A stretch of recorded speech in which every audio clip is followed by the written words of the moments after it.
नमस्कार, बहुत स्वागत है आप सभी का। मैं हूं आपके साथ नैना यादव, लेकर हाजिर हूं हमारा खास शो आक्रमण।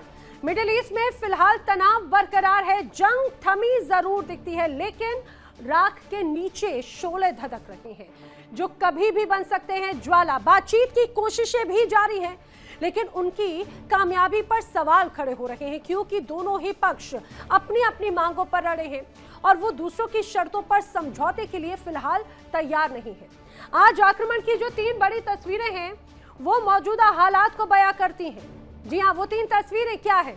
वो 3 तस्वीरें हैं आपके सामने। अमेरिका और इजराइल ने जोर शोर से जंग का कर दिया है आगाज। पहली तस्वीर, उन्होंने जल्द ही ईरान पर जीत हासिल करने का दावा किया, लेकिन अमेरिका को अपनी जिस हाईटेक और आधुनिक सेना पर गुरूर था, अब वो गुरूर टूटता दिख रहा है। अमेरिका ने जंग में अपने अरबों के सैन्य संसाधन गंवा दिए, अमेरिका की मिसाइलों का जखीरा खाली कर दिया। हालात ऐसे हो गए कि अमेरिका को यूरोप और पूर्वी एशिया में मौजूद अपने थाड और पैट्रियट मिसाइलों को अरब मंगवाने को मजबूर होना पड़ा। और अब तो अमेरिका के अरबों रुपए के समुद्री शैतान यानी बड़े बड़े जहाज भी हादसे का शिकार हो रहे हैं। सवाल अभी भी खड़ा है कि यह हादसा है या फिर साजिश। और आज की जो दूसरी बड़ी तस्वीर है, ईरान ने अमेरिका और इजराइल पर ऐसा पलटवार किया कि अमेरिका के सैन्य संसाधन तबाह हो गए, आर्थिक नुकसान हुआ, अमेरिका पर उसके मित्र देशों का भरोसा टूटा, या यूं कहा जाए कि अमेरिका की साख कमजोर हुई। और अब जो खबर सामने आई वो वास्तव में अमेरिका के लिए डराने वाली है। आज हम आपको अमेरिकी अर्थव्यवस्था के संबंध में आई वो खबर भी बताएंगे और फिलहाल क्या हालात हैं इस बारे से भी आपको अवगत कराएंगे। और जो तीसरी तस्वीर है अमेरिका और ईरान के बीच हुई जंग की, हालांकि फिलहाल इस जंग का कोई ठोस परिणाम नहीं निकला, लेकिन यह जंग अब अरब जगत का शक्ति संतुलन ही बदल रही है। कभी एक दूसरे के धुर विरोधी रहे अरब देश और इजराइल एक दूसरे के करीबी आते हुए नजर आते हैं। हम बात कर रहे हैं यूएई की और इजराइल की। जंग के दौरान इजराइल और यूएई के बीच में सामरिक सहयोग देखने को मिले। आज हम आपको यूएई और इजराइल की दोस्ती की हिस्ट्री भी बताएंगे, साथ ही आगे क्या परिणाम हो सकता है इसके बारे में भी देंगे आपको जानकारी। तो आइए करते हैं शुरुआत आज के आक्रमण की। और आक्रमण की शुरुआत इस समय की बड़ी वॉर ब्रेकिंग के साथ। बड़ी खबर ईरान के विदेश मंत्री से जुड़ी हुई। ईरान के विदेश मंत्री अब्बास अराक्ची अब आरोपों के घेरे में हैं, सवालों के घेरे में हैं। जी हां, अराक्ची ने सोशल मीडिया पर एक पोस्ट लिखा।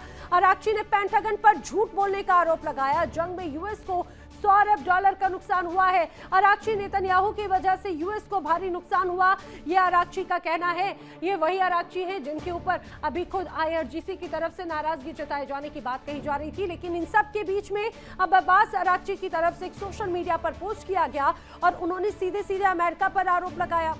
अमेरिका पर पेंटागन पर झूठ बोलने का आरोप लगाया है अराक्ची ने।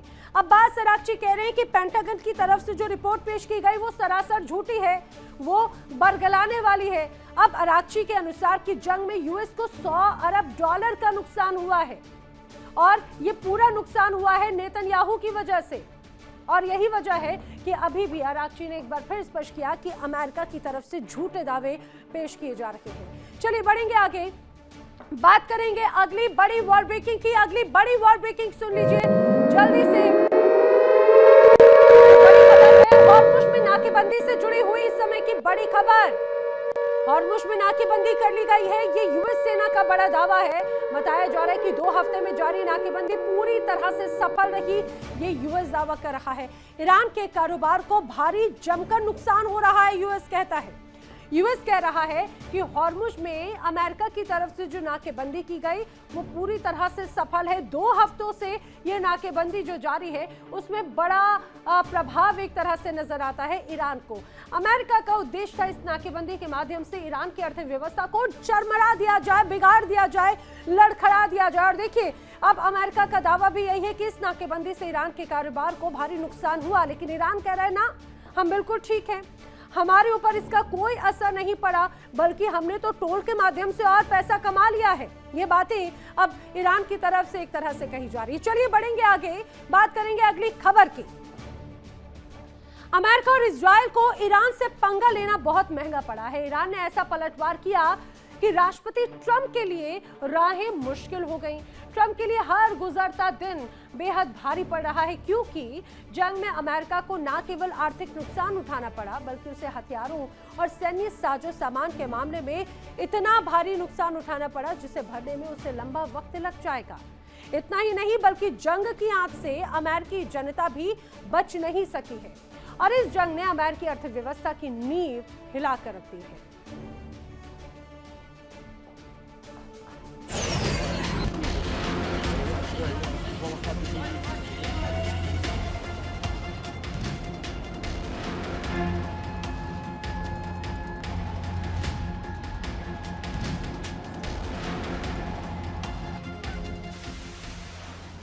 ईरान के साथ युद्ध की जिद अमेरिका पर पड़ रही है भारी।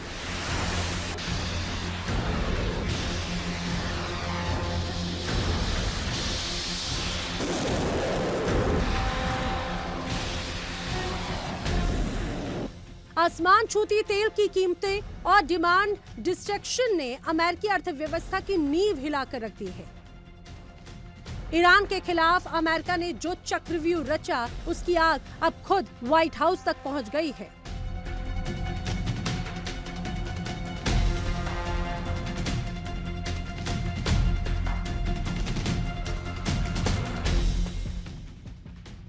पश्चिमी मीडिया की रिपोर्ट के अनुसार अमेरिका में जबरदस्त डिमांड डिस्ट्रक्शन उभर कर सामने आ रहा है, यानी इसे अमेरिका के पतन की आहट माना जा सकता है।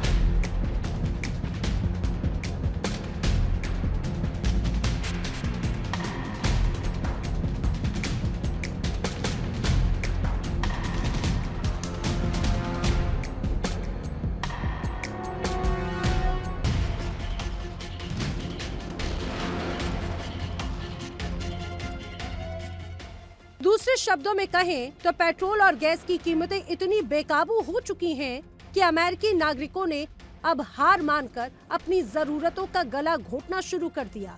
और जब लोग महंगाई से तंग आकर ईंधन का इस्तेमाल ही बंद कर दें, तो समझ लीजिए कि उस देश का आर्थिक इंजन सीज होने वाला है।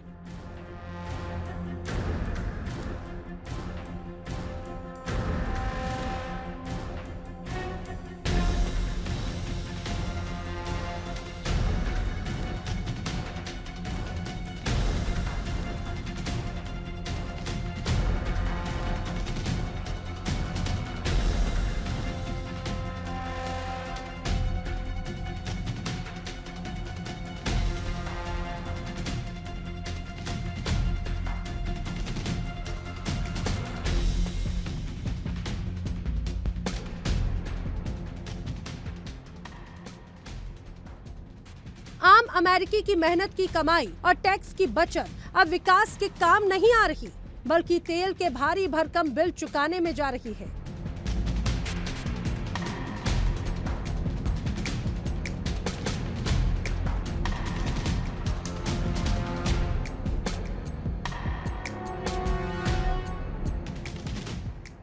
ईरान के साथ तनाव बढ़ाकर अमेरिका ने ही अपनी बर्बादी के दस्तावेज पर दस्तखत कर दिए।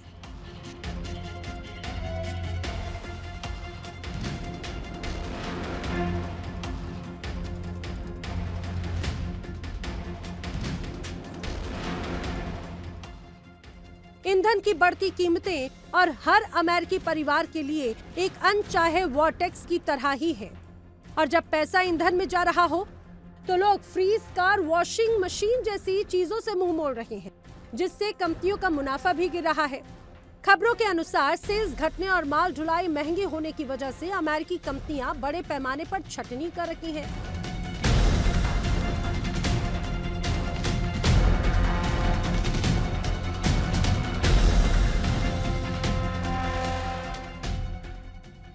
महंगाई को काबू करने के नाम पर फेडरल रिजर्व बैंक ब्याज दरें भी बढ़ा सकता है, और अगर ऐसा हुआ, यकीनन कर्जा लेना आम आदमी की पहुंच से बाहर हो सकता है।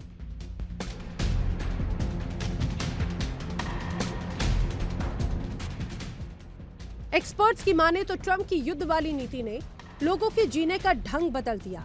लोग अब मजबूरन पेट्रोल गाड़ियां छोड़कर घरों में कैद होकर वर्क फ्रॉम होम तलाश रहे हैं।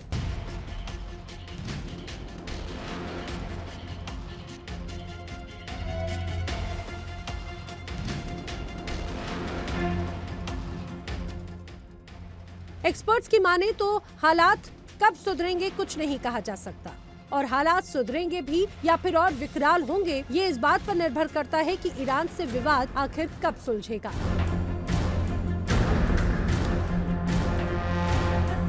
Bureau report, India Daily. देखिए, अप्रैल 2026 का वक्त जब अमेरिका में महंगाई दर बढ़कर 3.3% हो गई, जो फरवरी 2026 में 2.4 थी। ईरान इजराइल युद्ध के कारण बताया जा रहा है तेल की कीमतों में भी बड़ा इजाफा हुआ है। 60 साल की सबसे बड़ी उछाल से ये वृद्धि हुई, जिससे गैस और जरूरी सामान महंगे हो रखे हैं। ओसीडी के अनुसार इस साल महंगाई 4.2% तक रहने का अनुमान है, जो मंदी का बेहतर संकेत दे रही है। जाहिर है कि इसका असर होगा मिड टर्म इलेक्शंस पर। अब अमेरिका में महंगाई का कारण क्या है वो भी जरा समझिए। दरअसल एक महीने में महंगाई 2.4% से बढ़कर 3.3% तक पहुंच गई। 2022 के बाद ये अब तक की सबसे तेज महंगाई दर है। महंगाई के कारण अमेरिका में हाहाकार जैसे हालात हैं। अमेरिका तनाव के कारण ऑयल सप्लाई और जिस तरह से प्रभावित हो रहा है ईरान अमेरिका की वजह से, सप्लाई रुकने से ईंधन के दामों में रिकॉर्ड तोड़ उछाल आ गया। अमेरिका में गैस की कीमतें रिकॉर्ड स्तर पर पहुंच गई हैं। कच्चे तेल की कीमतें भी $120 से लेकर $126 प्रति बैरल तक पहुंच चुकी है। महंगाई के कारण अमेरिका में अब लोग परेशान हैं, हाहाकार मच रहा है। पेट्रोल और ईंधन की उपलब्धता प्रभावित होने लगी है। खाने पीने की चीजों के दाम भी बढ़ चुके हैं, जिससे जनता परेशान हो रही है।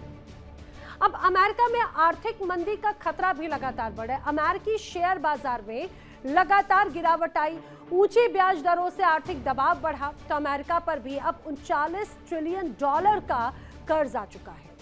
अमेरिका में महंगाई का असर ये हो चुका है। महंगाई की वजह से अमेरिका की कमर टूट सकती है आने वाले वक्त में।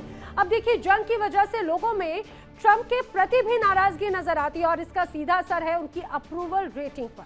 कैसे, आइए आपको बताती हूँ। दरअसल व्हाइट हाउस में डोनाल्ड ट्रंप के लिए स्थितियां बहुत खराब हो गई हैं, ऐसा दावा किया जा रहा है। दावा किया जा रहा है कि ईरान युद्ध अगर लंबा खिंचता है तो और भी हालात बिगड़ जाएंगे, क्योंकि अभी ही दुनिया भर में नाराजगी डोनाल्ड ट्रंप या अमेरिका मोल ले चुका है। जंग के कारण डोनाल्ड ट्रंप की अप्रूवल रेटिंग भी बहुत नीचे आ चुकी है, इतनी नीचे कि माइनस से भी डाउन है। अब विपक्षी दल 25वां संशोधन लाने की मांग कर रहे हैं। ट्रंप को अनफिट तक करार देकर पद से हटाने की मांग की जा रही है। इतना ही नहीं, सिर्फ विपक्ष नहीं बल्कि डोनाल्ड ट्रंप की खुद की पार्टी के अंदर भी उनके फैसलों का विरोध लगातार जारी है। अब आप इसका अंदाजा लगा सकते हैं कि डोनाल्ड ट्रंप के प्रति सिर्फ जनता नहीं, सिर्फ विपक्ष नहीं, उन्हीं की पार्टी के नेता भी नाराज है। फिलहाल डोनाल्ड ट्रंप के सामने बड़ी मुश्किल है, और इस साल के अंत में मिड टर्म चुनाव होने हैं। अगर नाराज जनता ट्रंप की पार्टी को समर्थन नहीं देती तो ट्रंप सरकार के लिए बड़ी मुसीबत खड़ी हो सकती है। मिड टर्म चुनाव में बहुमत खोने का भी खतरा नजर आता है। डेमोक्रेट्स अगर जीते तो ट्रंप के लिए संकट बढ़ जाएगा। ट्रंप के खिलाफ महाभियोग भी लाया जा सकता है, और आखिरी 2 सालों में ये कहा जाए कि आखिरी के 2 साल पंगु जैसे हो सकते हैं। अप्रूवल रेटिंग में गिरावट आ गई, जनता नाराज हो गई। कार्यकाल का अब तक का सबसे निचला स्तर डोनाल्ड ट्रंप का ये माना जा रहा है, और इससे पार्टी को सीधे सीधे सीटों के नुकसान का डर सता रहा है। अब महंगाई बढ़ रही है, ईंधन की कीमतों से नाराजगी है लोगों में, कीमतों में उछाल से मतदाता असंतुष्ट हो रहे हैं। रिपब्लिकन पार्टी के प्रचार पर भी बड़ा असर पड़ रहा है, ऐसा माना जा रहा है। कई अमेरिकी ट्रंप की नीतियों से असहमत हैं। रिपब्लिकन खेमे में भी नाराजगी है, और ट्रंप के तीखे बयानों और व्यवहार पर भी बड़ी चिंता जताई जा रही है। लेकिन क्या डोनाल्ड ट्रंप इस बात को मान रखे हैं, ये सोचने वाली बात है। और इसी बीच आइए बात कर लेते हैं अगली बड़ी खबर की, अगली बड़ी वॉर ब्रेकिंग की समय की बड़ी खबर क्या है? बड़ी वॉर ब्रेकिंग, यूएई का पाकिस्तान के खिलाफ बड़ा एक्शन। जा रहा है यूएई ने पाकिस्तान के खिलाफ बड़ा एक्शन लिया है। एतिहाद एयरलाइंस ने 15 कर्मचारियों को निकाल दिया है नौकरी से। कर्मचारियों को 48 घंटों का अल्टीमेटम दिया है कि ये कर्मचारी 48 घंटों के अंदर देश छोड़कर चले जाएं। और यूएई का ये एक बड़ा एक्शन है। हालांकि बहुत हैरानी इसलिए नहीं हो रही है क्योंकि लगातार पाकिस्तान के खिलाफ ये एक्शन देखने को मिल रहे हैं। कुछ समय पहले भी कई ऐसे तमाम पाकिस्तानी हैं जिन्हें अपने देश से बाहर का रास्ता दिखाया था, ना सिर्फ यूएई बल्कि सऊदी ने भी। लेकिन सबसे अहम बात यह कि इसके पहले जिन जिन लोगों को हटाया गया वो या तो भिखारी रहे या फिर घुसपैठ के तौर पर वहां पर पहुंचे। लेकिन इस बार यूएई ने एहतियात एयरलाइंस में काम करने वाले कर्मचारियों को छुट्टी कर दी है, निकाल दिया है। और न सिर्फ निकाला बल्कि कर्मचारियों को देश छोड़ने के निर्देश दिए हैं, वो भी 48 घंटों के अंदर। इसी बीच एक और बड़ी खबर जान लीजिए, इस समय की बड़ी वॉर ब्रेकिंग दक्षिणी लेबनान से जुड़ी हुई।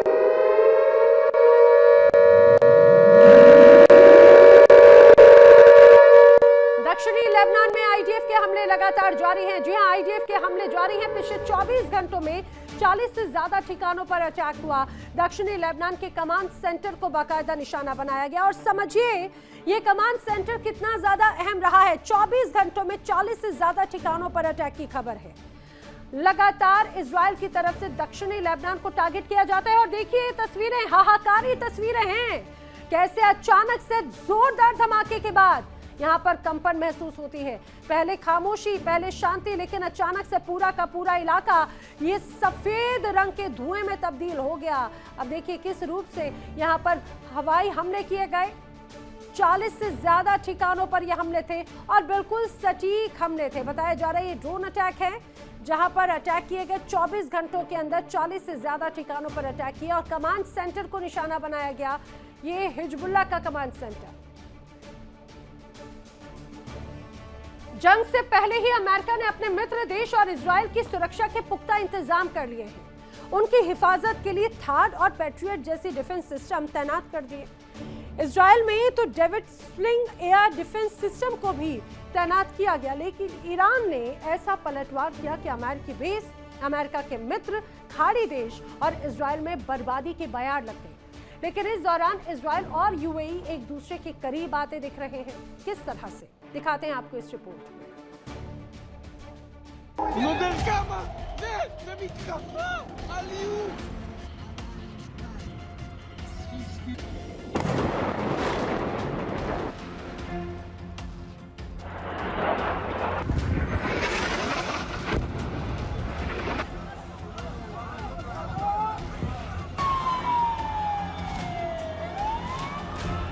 कहते हैं दुश्मन का दुश्मन दोस्त होता है।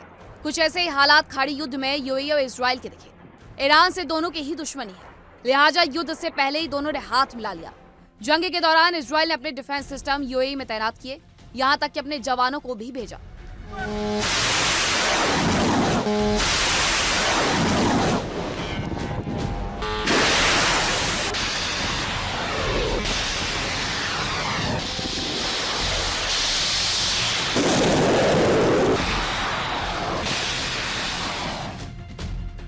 बताया जा रहा है कि ईरान के हमलों के बीच इजराइल ने यूएई की रक्षा के लिए लेजर सिस्टम, आयरन डोम और एडवांस निगरानी तकनीक भेजी। ये पहला मौका है जब इजराइल ने आयरन डोम किसी और देश में तैनात किया। ये दोनों देशों के बीच बढ़ते रक्षा सहयोग के संकेत माने जा रहे हैं।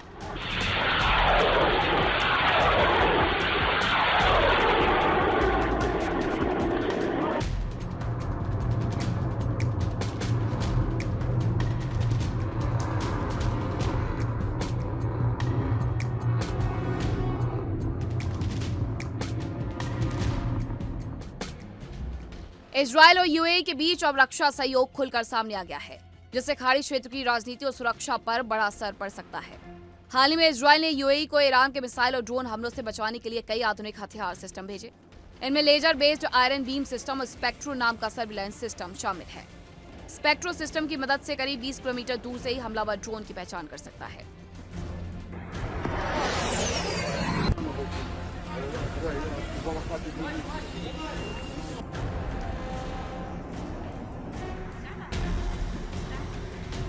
וואו. זה ממש נופל פה. כן, זה ממש קרוב.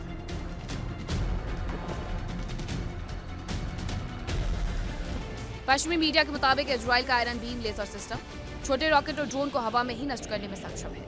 यह सिस्टम इजराइल ने इसी साल पहली बार इस्तेमाल किया था, जब लेबनान से हिजबुल्लाह के हमले हुए।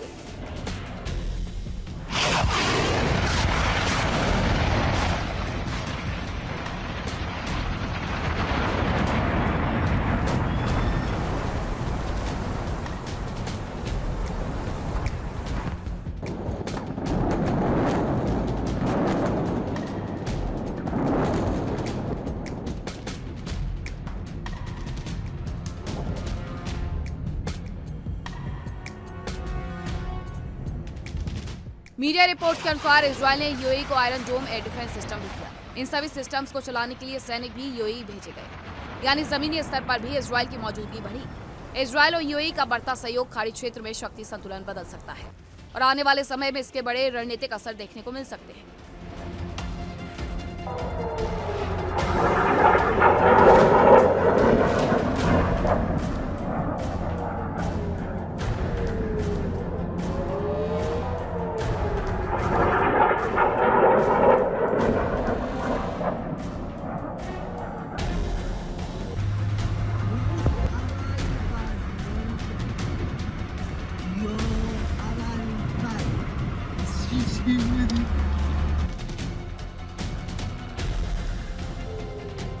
बताया जा रहा है कि ईरान ने यूएई पर 500 से ज्यादा बैलिस्टिक मिसाइल और करीब 2000 ड्रोन दागे। हालांकि ज्यादातर हमलों को एयर डिफेंस सिस्टम ने रोक लिया। इस दौरान इजरायल ने यूएई को रियल टाइम खुफिया जानकारी भी दी, जिससे हमलों को रोकने में मदद मिली।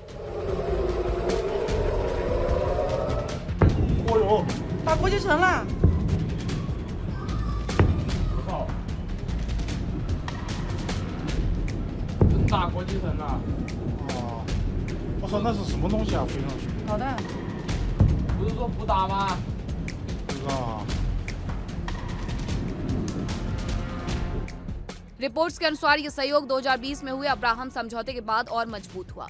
इसी समझौते के तहत अमेरिका की मध्यस्थता से इजरायल और यूएई के बीच आधिकारिक संबंध बने। फिलहाल दोनों देश रक्षा और खुफिया सहयोग में भी तेजी से आगे बढ़ रहे हैं।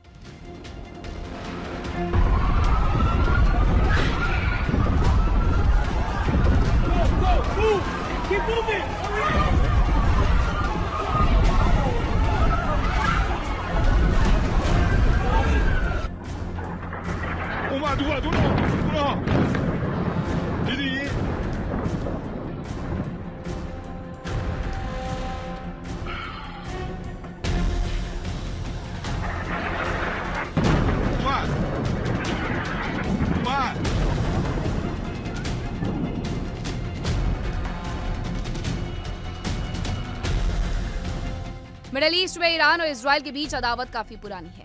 ईरान अपने अस्तित्व के लिए सबसे बड़ा खतरा इजरायल को मानता है, तो वहीं इजरायल मिडिल ईस्ट में अपनी मजबूत स्थिति के लिए ईरान को सबसे बड़ी चुनौती मानता है। ईरान के प्रॉक्सी अक्सर इजरायल और दूसरे खाड़ी मुल्कों के लिए सिरदर्द बने रहते हैं। यह भी एक वजह है कि दूसरे खाड़ी मुल्कों और ईरान के बीच ठंडी रहती है। ऐसे में सवाल ये कि क्या यूएई और इजरायल की बढ़ती नजदीकी से मिडिल ईस्ट की सियासी तस्वीर में कोई बदलाव होगा। Bureau report, India day.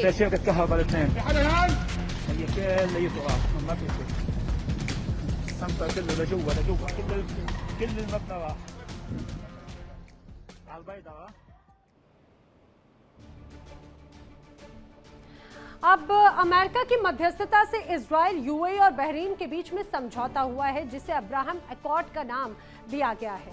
आपको ये भी बता देते हैं कि आखिर ये समझौता क्या है, किस बारे में है और आखिर अब्राहम अकॉर्ड होता क्या है। आइए, दरअसल साल 2020 में यूएई, बहरीन और इजरायल के बीच में एक समझौता हुआ। अब्राहम अकॉर्ड में अमेरिका ने मध्यस्थता की थी। इजरायल और अरब देशों के संबंध सामान्य हो जाएं, इस पर कोशिश की गई और बाकायदा उस पर सहमति भी जताई गई। इतना ही नहीं बल्कि यूएई ने समझौते के तहत इजरायल के संबंध सामान्य बनाने का ऐलान किया। राजनयिक, आर्थिक, प्रौद्योगिकी, सांस्कृतिक सहयोग पर एक तरह से सहमति बनी। वहीं दूसरी तरफ बहरीन जैसे देश ने भी इजरायल से संबंध सामान्य करने पर सहमति जताई। वहीं जून 2021 में अबू धाबी में इजरायल और तेल अवीव में यूएई दूतावास खुला। इजरायल और यूएई के बीच में उसके बाद सीधी उड़ान सेवाएं एक तरह से स्थापित हो सकी, तो वो रहा अब्राहम अकॉर्ड। लेकिन आइए चलिए बात करते हैं आगे एक बड़ी खबर की, समय की बड़ी वर्ल्ड ब्रेकिंग की। ईरानी मीडिया के हवाले से आई है बड़ी खबर। तो बड़ी खबर, ईरान ने अमेरिका को भेजा है नया प्रस्ताव। जी हां, और ये प्रस्ताव पाकिस्तान के जरिए भेजा गया। युद्ध समाप्ति पर समझौते को लेकर एक तरह से प्रस्ताव भेजने की खबर है और ईरान का कहना है कि हमारा मकसद जंग खत्म करना है और उस जंग को, उस तनाव को खत्म करने के लिए एक बार फिर से ईरान बातचीत करने के लिए तैयार है और उस बातचीत के लिए अमेरिका को कुछ शर्तें माननी होगी जिस पर सहमति बनाई जानी है। कुछ इसी तरह का एक और प्रस्ताव भेजा गया है। प्रस्ताव एक बार फिर से डाकिये के माध्यम से यानी पाकिस्तान के माध्यम से पहुंचा दिया गया। हालांकि पिछली बार जब प्रस्ताव भेजा गया तो अमेरिका ने क्लियर कट NO नो कह दिया, लेकिन क्या इस बार अमेरिका की तरफ से ईरान के इस अपडेटेड प्रस्ताव पर सहमति बनेगी क्या? इस एडिटेड प्रस्ताव पर सहमति बनेगी क्या? ये देखने वाली बात है। चलिए आगे बढ़ते हैं, बात करते हैं ईरान की। ईरान के लिए सुप्रीम लीडर का पद बेहद अहम है। ईरान में उनके फैसलों को सबसे ज्यादा अहमियत दी जाती है। अब IRGC सीधे तौर पर तो सुप्रीम लीडर को ही रिपोर्ट करती है।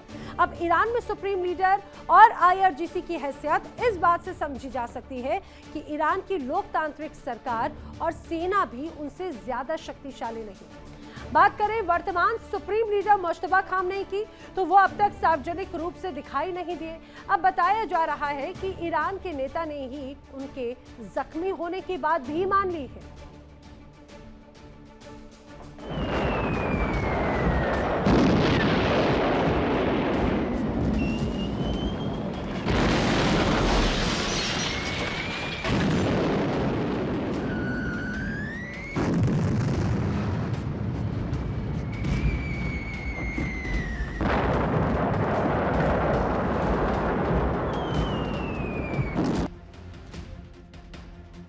फरवरी को शुरू हुई जंग के पहले दौर में ही तत्कालीन supreme leader Ayatollah Ali Khamenei और ईरान के कई वरिष्ठ कमांडर्स और नेताओं की मौत हो गई थी।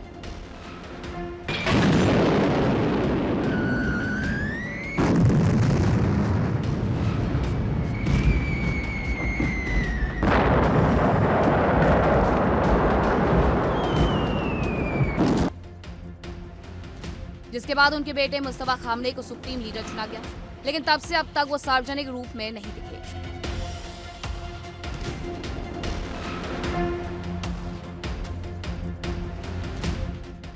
पश्चिमी मीडिया में दावा किया जा रहा था कि मुस्तफा खामनेई घायल है। कुछ रिपोर्ट्स में उनके कोमा में होने का दावा किया गया था, लेकिन अब पहली बार ईरान ने खुद माना है कि मुस्तफा खामनेई जख्मी है।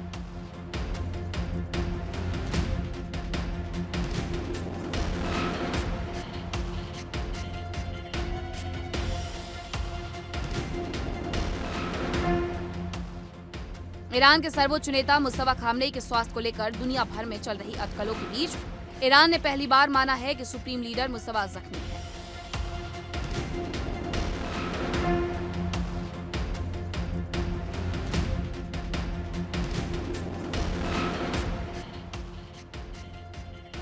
असेंबली ऑफ एक्सपर्ट्स के सदस्य और सर्वोच्च नेता के कार्यालय में अंतर्राष्ट्रीय मामलों के उप प्रमुख अयातुल्लाह मोहसिन कोमी ने माना है कि मुस्तफा खामनेई देश के अहम मसलों में फैसले कर रहे हैं और वो फिलहाल स्वस्थ हैं।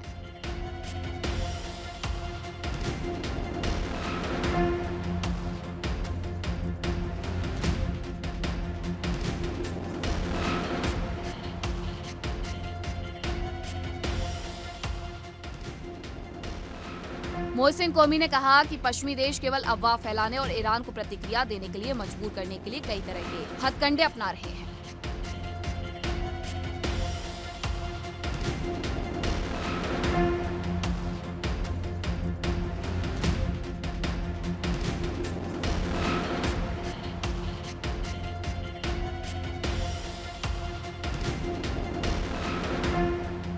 कोमी के अनुसार पश्चिमी मीडिया ये सवाल उठा रहा है कि खामनेई सार्वजनिक रूप से सामने क्यों नहीं आ रहे या कोई वीडियो संदेश क्यों नहीं जारी कर रहे ताकि ईरान के सुरक्षा तंत्र में सेंध लगाई जा सके।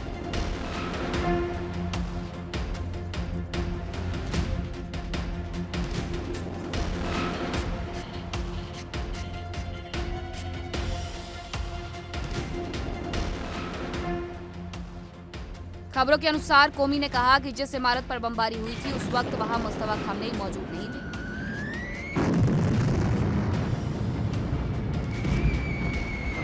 उन्होंने कहा कि मुस्तफा धमाके से कुछ मिनट पहले इमारत से निकलकर आंगन में चले गए थे। उसी जगह पर कई दूसरे लोग मारे गए, लेकिन मुस्तफा खामनेई सुरक्षित बच गए।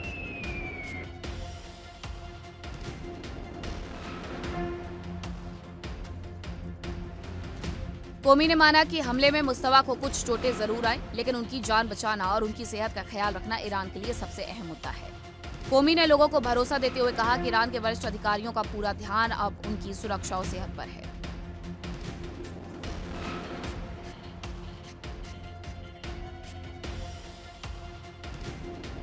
दावा किया जा रहा है कि मुस्तफा घायल होने के बावजूद प्रशासनिक और रणनीतिक कार्यों में पूरी तरह सक्रिय है।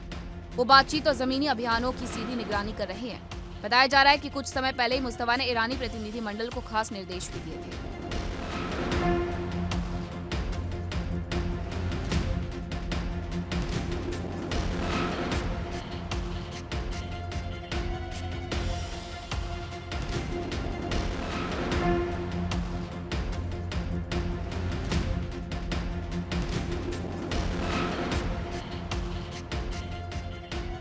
बताया जा रहा है कि मुस्तफा खामनेई के आसपास कुछ मेडिकल स्टाफ और IRGC के वरिष्ठ कमांडर ही रहते हैं।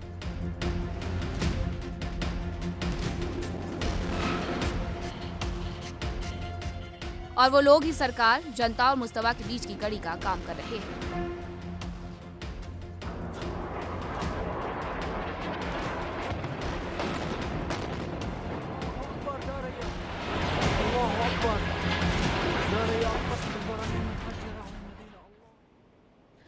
मुश्तबा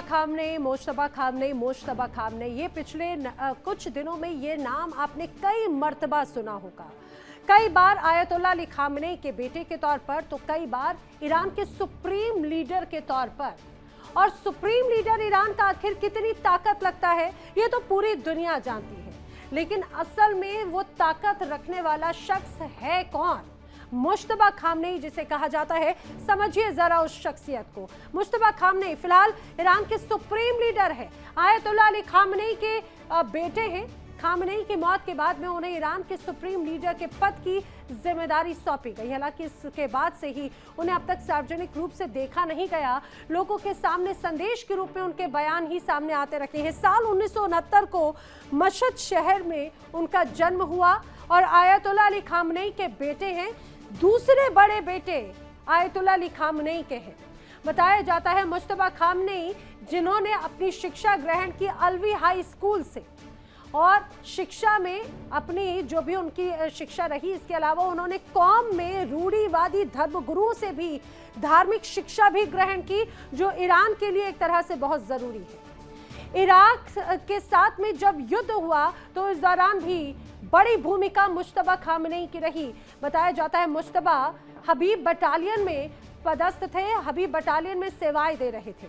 इतना ही नहीं, मुश्तबा खामनेई का प्रभाव इस रूप में माना जाता है कि आयतुल्लाह अली खामनेई जब तक कमान संभालते थे तो उनकी टीम में भी बड़ा प्रभाव रखते थे। खामनेई के दफ्तर में प्रभावशाली शख्स के तौर पर मुश्तबा खामनेई हमेशा मौजूद रहते थे। और उनकी खासियत ये रही कि IRGC जो कि ईरान की बायां हाथ माना जाता है, बड़ी ताकत मानी जाती है, मुश्तबा IRGC में भी बड़ी पैठ रखते रहे। IRGC के तमाम बड़े अधिकारियों के साथ में उनके अच्छे संबंध रहे। 2019 में अमेरिका ने तो मुश्तबा पर कड़े प्रतिबंध भी लगा दिए थे। बताया जाता है मुश्तबा पर दरअसल मनमाने तरीकों से फैसले लेने के आरोप लगते रहे।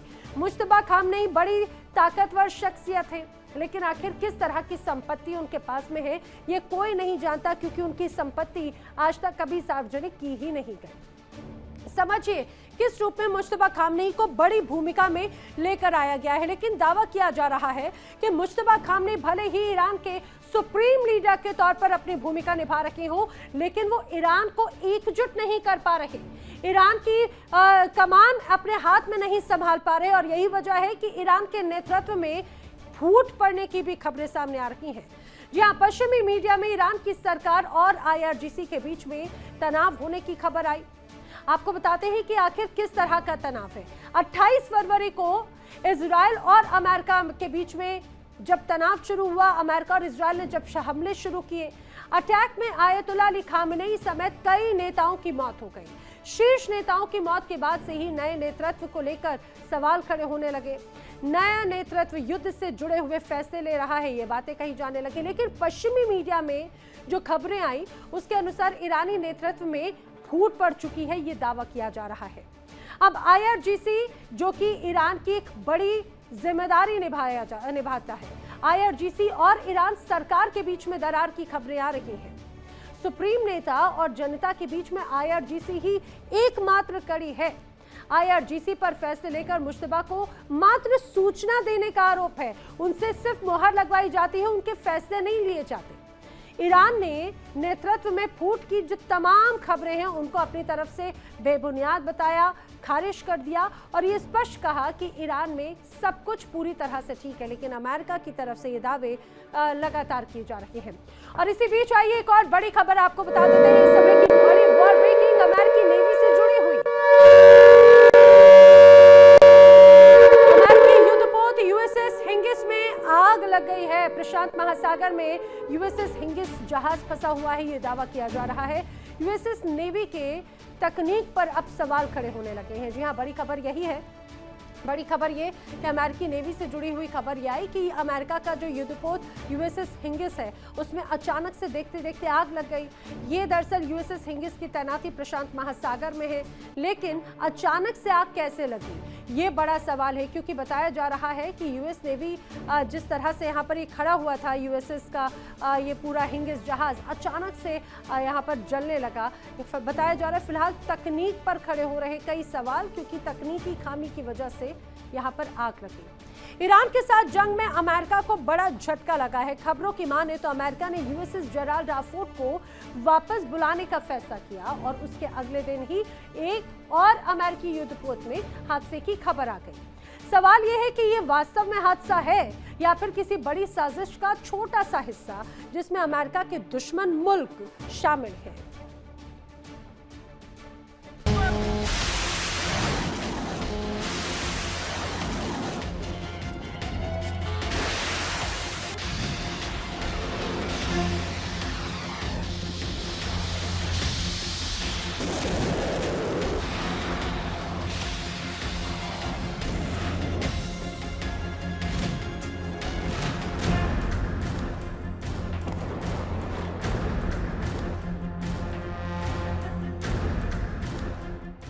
अमेरिका को ईरान से युद्ध में अब तक भारी नुकसान उठाना पड़ा।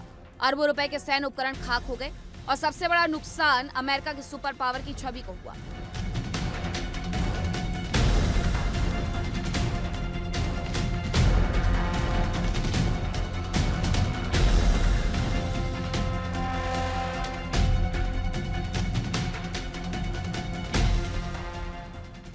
अमेरिका की अजेय माने जाने वाली सेना की कमजोरियां दुनिया के सामने आ गई।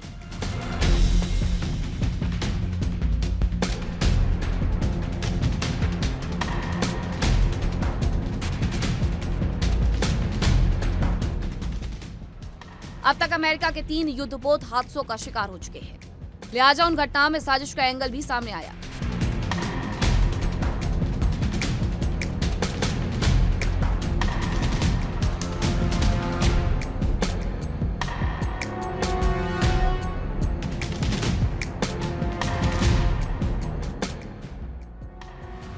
अमेरिका का शक्तिशाली युद्धपोत यूएसएस हिंगस अचानक आग की चपेट में आ गया और इसके बाद सवाल उठने लगे कि यह हादसा था या कोई बड़ी साजिश।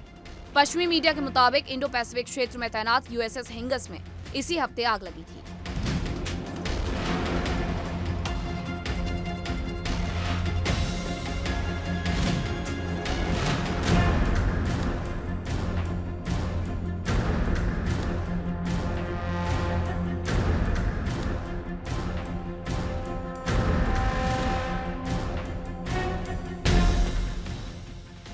रिपोर्ट्स में दावा किया गया कि ये जहाज अमेरिका की इंडो पैसिफिक कमान का हिस्सा है और एशियाई जल क्षेत्र में मौजूद थे।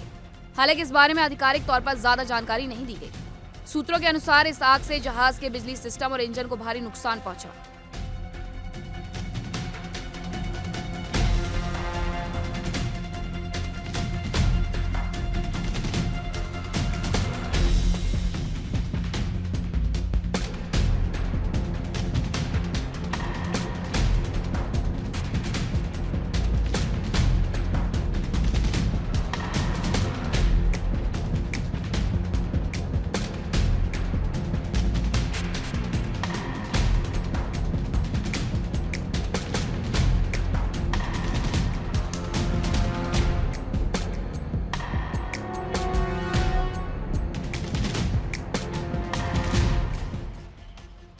खबर मिली कि हादसे के बाद यूएसएस हिंगस बीच समंदर में ही ठप हो गया। हादसे की वजह से जहाज का बिजली और प्रोपल्शन सिस्टम पूरी तरीके से बंद हो गया। हालांकि नुकसान कितना बड़ा है और जहाज को ठीक होने में कितना वक्त लगेगा, इस पर अभी तक कोई आधिकारिक जानकारी सामने नहीं आई।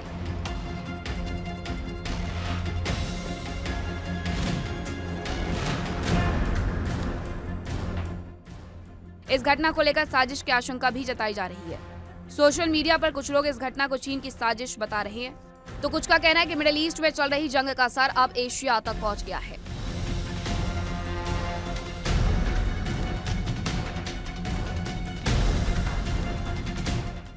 शक इसलिए भी गहरा गया क्योंकि पिछले महीने ही अमेरिका के 2 और बड़े युद्धपोत यूएसएस ड्वाइट डी आइजनहावर और यूएसएस जेराल्ड आर फोर्ड में भी आग लगने की जानकारी मिली थी।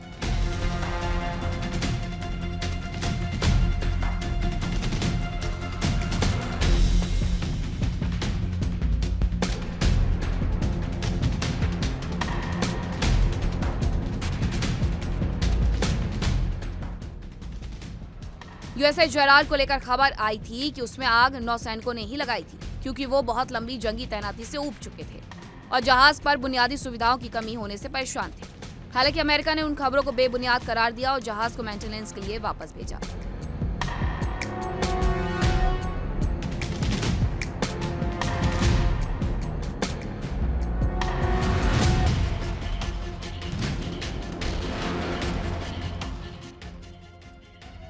और उसे वापस आते ही दोबारा वॉर ड्यूटी पर लगा दिया गया और अब खबर है कि उसे वापस उसके बेस भेजा जा रहा है।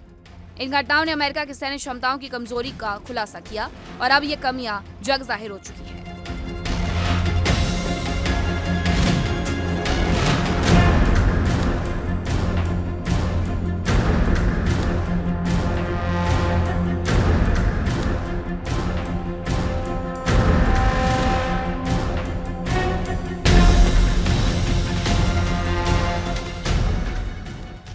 जाहिर है कि ऐसी खबरें अमेरिका के लिए भविष्य में मुसीबत और उसके दुश्मनों के लिए फायदेमंद हो सकती है। Bureau report, India daily.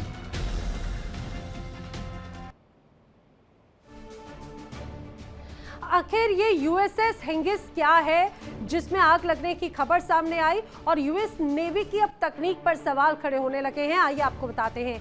दरअसल यूएसएस हिंगिस यूएस नेवी का शक्तिशाली आर्ले बर्ग क्लास गाइडेड मिसाइल माना जाता है, डिस्ट्रॉयर के तौर पर इसे माना जाता है, जिसकी 505 फीट लंबा और 300 से ज्यादा एक तरह से नाविकों की मौजूदगी यहां पर रहती है।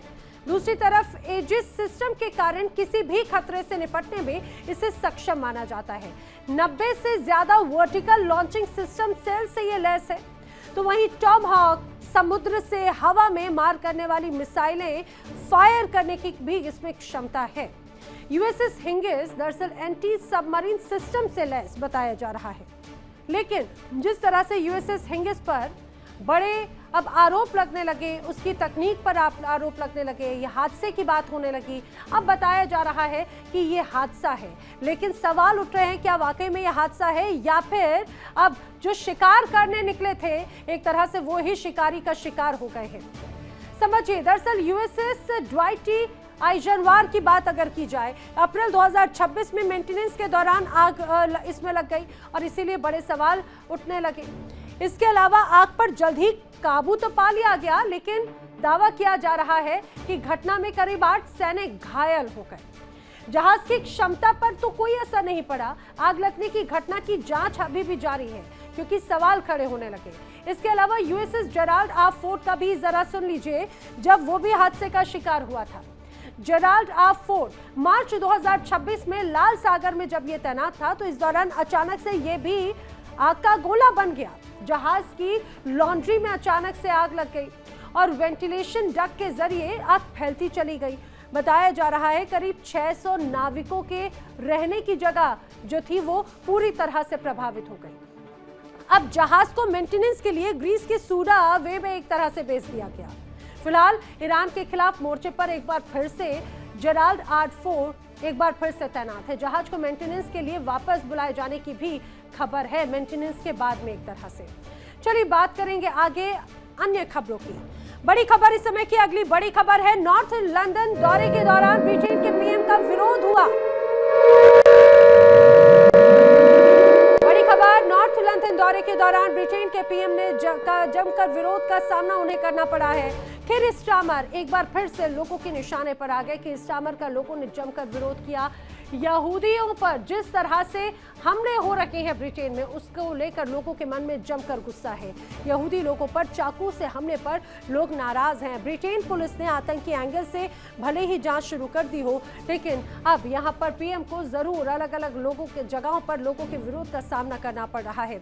बताया जा रहा है ब्रिटेन के पीएम जिस तरह से किम स्टारमर जिस तरह से दौरे पर थे नॉर्थ लंदन के हिस्से में, जैसे वो वहां पर पहुंचे अचानक से लोगों की भीड़ उनके इर्द गिर्द आने लगी। लोग विरोध प्रदर्शन कर रहे थे उनके दौरे के दौरान। देखिए आपके सामने तस्वीरें हैं, हाथों में फोटो लेकर वो खड़े हुए हैं और लगातार किम स्टारमर के खिलाफ नारेबाजी की गई और उन्होंने बाकायदा ज्यूइश की जिस तरह से जाने जा रही हैं उसका विरोध यहां पर लोग करते हुए नजर आए। और आइए अब आपको बताते हैं कि ईरान के उस बूढ़े शेर के बारे में जिसने अमेरिका के आधुनिक फाइटर जेट्स को धूल चटा दी। आखिर कौन सा है वो धुरंधर जो अमेरिका को लगातार दे रहा है चुनौती? देखिए रिपोर्ट।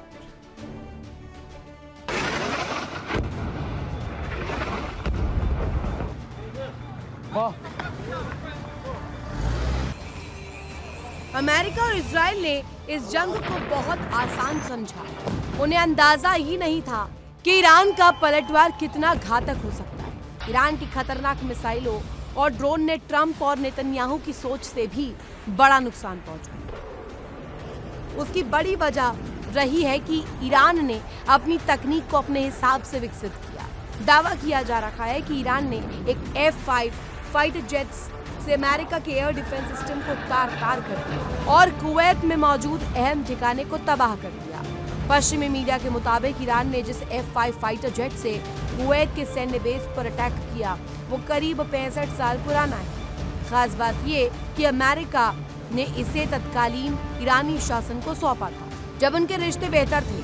पश्चिमी मीडिया ने कुवैत में अमेरिकी सैन्य बेस पर हुए नुकसान को लेकर ट्रंप के दावों पर सवाल खड़े कर दिए। मीडिया में आई खबरों के conservative think tank American enterprise institute यानी AEI की जांच कांग्रेस के सहयोगियों और अमेरिकी अधिकारियों के बयान के आधार पर ट्रंप के दावों पर सवाल उठाए। बताया गया कि अमेरिकन एंटरप्राइज इंस्टीट्यूट यानी AEI की रिपोर्ट में कहा गया कि ईरान ने मध्य पूर्व में 11 अमेरिकी ठिकानों पर 100 से ज्यादा लक्ष्यों पर हमला किया, जिसमें सऊदी अरब और कतर भी शामिल है। AEI का अनुमान है कि ईरान ने अपने जवाबी हमलों में $5 अरब से कहीं ज्यादा का नुकसान पहुंचाया। पेंटागन ने 13 सैनिकों के मारे जाने और करीब 4000 सैनिकों के घायल होने की पुष्टि की। बताया जा रहा है कि ईरान ने मिडिल ईस्ट के 7 देशों में मौजूद 11 अमेरिकी और मेजबान देशों के बेस पर 100 से ज्यादा ठिकानों पर हमले किए। इनमें बहरीन में मौजूद अमेरिकी नौसेना का नर्व सेंटर, कुवैत में मौजूद अली अल सलेम एयरबेस, कैंप आरिफजान, कैंप बुहेरिंग और शुएबा पोर्ट पर हमला किया। इसके अलावा UAE के अल धाफरा एयरबेस और अल रुवाइस मिलिट्री बेस पर, कतर के अल उदीद एयरबेस पर, इराक के इरबिल मिलिट्री बेस पर, सऊदी अरब के प्रिंस सुल्तान एयरबेस पर और जॉर्डन के मुवाफक सॉल्टी एयरबेस पर हमले किए। खबरों के मुताबिक बहरीन में मौजूद नेवी के मुख्यालय की मुख्य इमारत और दूसरे हिस्सों को नुकसान पहुंचा। कतर के अल उदीद एयरबेस का रनवे नष्ट हो गया।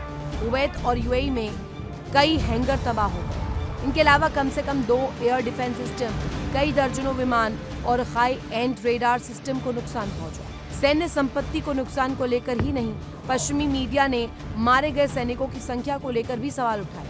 दावा किया गया कि अमेरिकी अधिकारियों ने मारे गए या घायल हुए सैनिकों के सही आंकड़े भी पेश नहीं किए। मीडिया में आई खबरों के मुताबिक व्हाइट हाउस ने निजी सैटेलाइट कंपनियों से अमेरिकी ठिकानों की तस्वीरें जारी नहीं करने को कहा।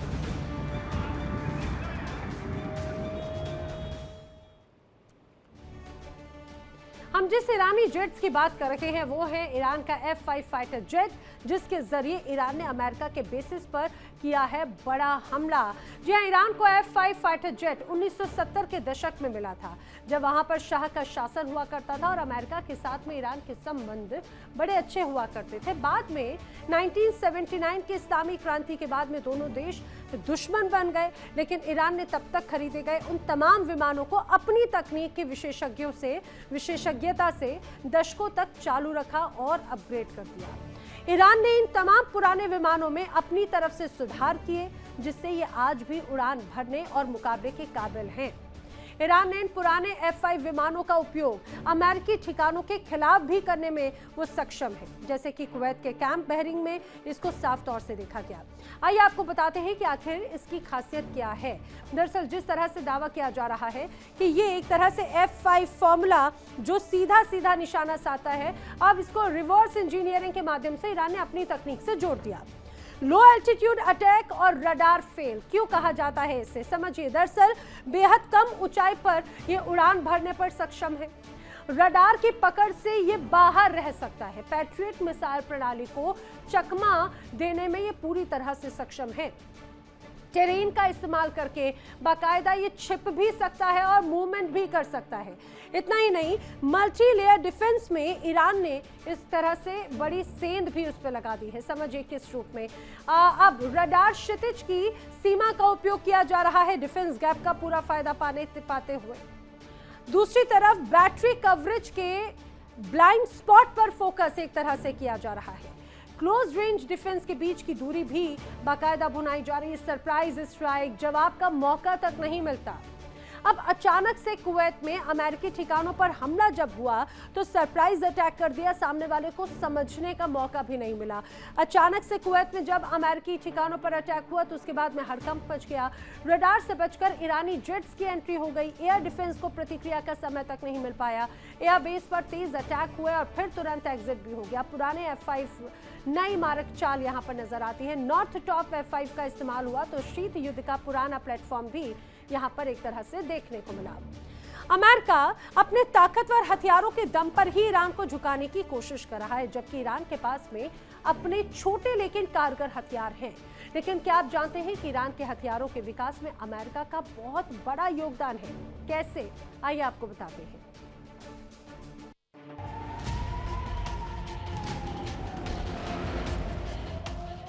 ईरान पर अमेरिका और इजरायल ने पिछले साल से लेकर अब तक कई घातक हथियारों से वार किया। इस साल ईरान के 12,000 से ज्यादा जगहों पर बमबारी की, लेकिन कई बार अमेरिका और इजरायल के हथियार बिना फटे ईरान की जमीन पर पड़े रह गए। कुछ ऐसे ही बंकर बस्टर बम ईरान के हाथ लगे, जिनसे ईरान के पास एक और शानदार हथियार होने की उम्मीद जताई जा रही है।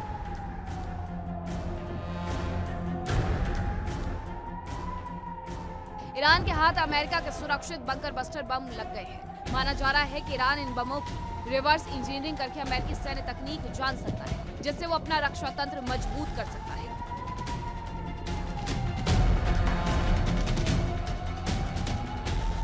बताया जा रहा है कि बम में मल्टीपल फ्यूज है, जो जमीन के अंदर लक्ष्य नष्ट करने में सक्षम है। इसमें JDAM गाइडेंस किट है, जो पिन पॉइंट एक्यूरेसी के साथ हमला करने में सक्षम है। इसका मजबूत स्टील आवरण जमीन भेदने और बड़े विस्फोट में मददगार है।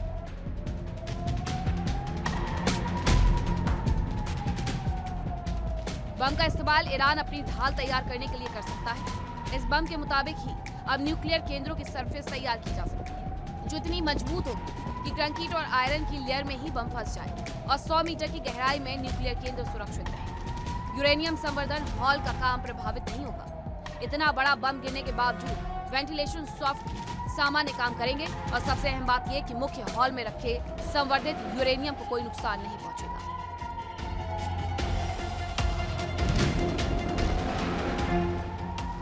अमेरिका के जिंदा घातक हथियार ईरान के हाथ लग जाने का अंजाम घातक होगा, क्योंकि इनके अंदर बंद है अमेरिका की सैन्य तकनीक और अमेरिकी वैज्ञानिकों की दशकों की रिसर्च। और अगर ईरान हथियारों की रिवर्स इंजीनियरिंग करने में कामयाब हो जाता है तो खेल पूरी तरह से पलट जाएगा। और इसी के साथ आक्रमण में फिलहाल इतना ही, लेकिन इंडिया डेली पर तमाम खबरें आगे भी जारी हैं। देखिए इंडिया डेली 24/7 अब आपके स्मार्ट टीवी पर। इंडिया डेली मौजूद है सभी डिजिटल प्लेटफॉर्म पर लाइव और लगातार। इंडिया डेली 24/7 हर दिन राष्ट्र को समर्पित।